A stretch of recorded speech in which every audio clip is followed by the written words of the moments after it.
ವೀಕ್ಷಕರೇ ನಮಸ್ಕಾರ. ನಮ್ಮ ವಿಶ್ವ ಮಾನವ ಯೂಟ್ಯೂಬ್ ಚಾನಲ್ಗೆ ಸ್ವಾಗತ ಸುಸ್ವಾಗತ. ಈ ಪುಣ್ಯಕ್ಷೇತ್ರವು ಋಷಿ ಅಗಸ್ತ್ಯ ಮುನಿಯು ಹಲವಾರು ವರ್ಷಗಳ ಕಾಲ ತಪಸ್ಸು ಮಾಡಿದ ಪವಿತ್ರ ಭೂಮಿಯಾಗಿದೆ. ಎಷ್ಟೋ ಶತಮಾನಗಳಿಂದ ಮೂಲವೇ ಗೊತ್ತಿಲ್ಲದ ಜಲಧಾರೆಯಲ್ಲಿ ಸ್ನಾನ ಮಾಡಿದರೆ ಕೆಲವೊಂದು ರೋಗ ರುಜಿನಗಳು ಸಹ ವಾಸಿಯಾಗುತ್ತವೆ. ಈ ಸ್ಥಳದ ಗುಹೆಯೊಂದರಲ್ಲಿ ವೀರಭದ್ರೇಶ್ವರ ಸ್ವಾಮಿಯು ಉದ್ಭವಿಸಿದ್ದು ವಿಜಯನಗರ ಸಾಮ್ರಾಜ್ಯದ ಕಾಲದಲ್ಲಿ ದೇವಾಲಯವನ್ನು ನಿರ್ಮಿಸಲಾಗಿದೆ. ಇದನ್ನು ಕಲ್ಲಿನಿಂದ ಕೆತ್ತಲಾಗಿದೆ. ಜನರ ಮೈಮೇಲೆ ಬರುವಂಥ ದುಷ್ಟ ಶಕ್ತಿಗಳನ್ನು ನಾಶ ಮಾಡುವ ಶಕ್ತಿ ದೇವರಾಗಿ ಈ ಕ್ಷೇತ್ರದಲ್ಲಿ ಶ್ರೀ ವೀರಭದ್ರೇಶ್ವರ ಸ್ವಾಮಿಗಳು ನೆಲೆಸಿದ್ದಾರೆ.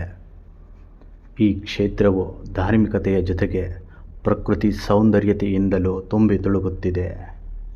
ಈ ಪವಿತ್ರ ಕ್ಷೇತ್ರವೇ ಕಾಫಿನಾಡು, ಚಿಕ್ಕಮಗಳೂರು ಜಿಲ್ಲೆಯ ತರೀಕೆರೆ ತಾಲೂಕಿನ ಕಲ್ಲತ್ತಿಗಿರಿಗೆ ಕರ್ನಾಟಕದ ನಾನಾ ಕಡೆಯಿಂದ ಜನರು ಬರುತ್ತಾರೆ. ಅಂತಹ ಪುಣ್ಯಕ್ಷೇತ್ರ ಮತ್ತು ಪ್ರವಾಸಿ ತಾಣವಾಗಿದೆ. ಕೆಲವೊಂದು ಔಷಧಿ ಮೂಲಿಕೆಗಳನ್ನೊಳಗೊಂಡ ಮರಗಿಡಗಳ ಬೆಟ್ಟ ಗುಡ್ಡಗಳ ನಡುವೆ ಹರಿಯುವ ಕಲ್ಲತ್ತಿಗಿರಿ ಜಲಪಾತದ ನೀರಿನಲ್ಲಿ ಸ್ನಾನ ಮಾಡಿದರೆ ಹಲವಾರು ರೋಗ ರುಜಿನಗಳು ವಾಸಿಯಾಗಿ ಪುಣ್ಯವು ಪ್ರಾಪ್ತಿಯಾಗುತ್ತದೆ ಎಂಬುದು ಯಾತ್ರಾರ್ಥಿಗಳ ನಂಬಿಕೆಯಾಗಿದೆ. ಈ ಜಲಪಾತದ ನೀರು ಎಲ್ಲಿಂದ ಹರಿದು ಬರುತ್ತದೆ ಎಂಬುದೇ ಇಂದಿಗೂ ನಿಗೂಢವಾಗಿದೆ. ದೇವಾಲಯದ ಮುಂಭಾಗದಲ್ಲಿ ಕಲ್ಲಿನಲ್ಲಿ ಕೆತ್ತಲಾದ 3 ಆನೆಗಳ ಆಕೃತಿಗಳಿವೆ.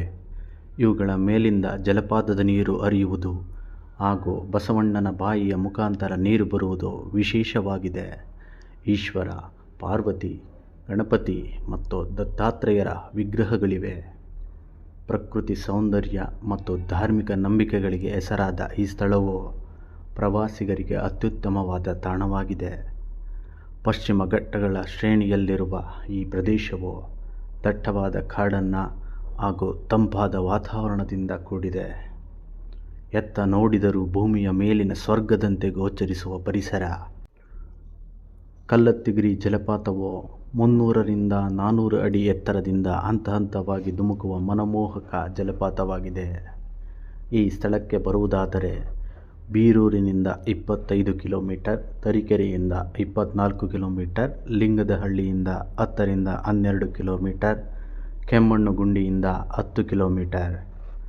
ಈ ಸ್ಥಳವನ್ನು ನೋಡಲು ಬರುವುದಕ್ಕೆ ಸೂಕ್ತ ಸಮಯವೆಂದರೆ ಮಳೆಗಾಲ ಕಳೆದ ನಂತರ.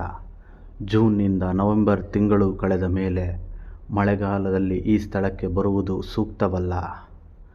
ಜಲಪಾತದ ನೀರು ಉಗ್ರ ರೂಪವನ್ನು ತಾಳುತ್ತದೆ. ಅಷ್ಟು ರಭಸವಾಗಿ ನೀರು ಹರಿಯುತ್ತದೆ. ಕಲ್ಲತ್ತಿಗಿರಿಗೆ ಹತ್ತಿರವಿರುವ ಮನಮೋಹಕ ಪ್ರೇಕ್ಷಣೀಯ ಸ್ಥಳಗಳೆಂದರೆ ಕೆಮ್ಮಣ್ಣುಗುಂಡಿ, ಝಡ್ ಪಾಯಿಂಟ್, ಅಬ್ಬೆ ಜಲಪಾತ, ಮುಳ್ಳಯ್ಯನಗಿರಿ. ಮುಳ್ಳಯ್ಯನಗಿರಿಯು ಕರ್ನಾಟಕದ ಅತ್ಯಂತ ಎತ್ತರವಾದ ಶಿಖರವಾಗಿದೆ. ವೀಕ್ಷಕರೇ, ನಿಮಗೆ ಈ ವಿಡಿಯೋ ಇಷ್ಟವಾದಲ್ಲಿ ಲೈಕ್ ಮಾಡಿ, ಶೇರ್ ಮಾಡಿ ಮತ್ತು ಸಬ್ಸ್ಕ್ರೈಬ್ ಮಾಡಿ.